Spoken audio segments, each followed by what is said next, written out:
magtımul prağı atı gerek.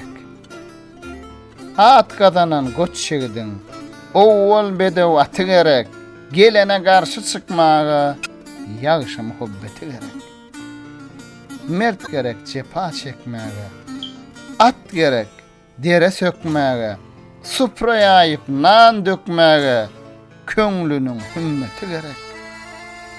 Elge törgül ham hıyallan. Sana ısı yoktur mallan. Rodeger geçti halallan. Arifler söhbeti gerek. Yürüysen gulluk kılmağa. Peygamber yolun bilmeğe. Dervişler köңlün almağa.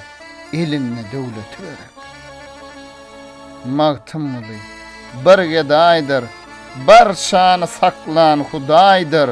Eger miskin, eger baydır. Gelene hizmeti gerek.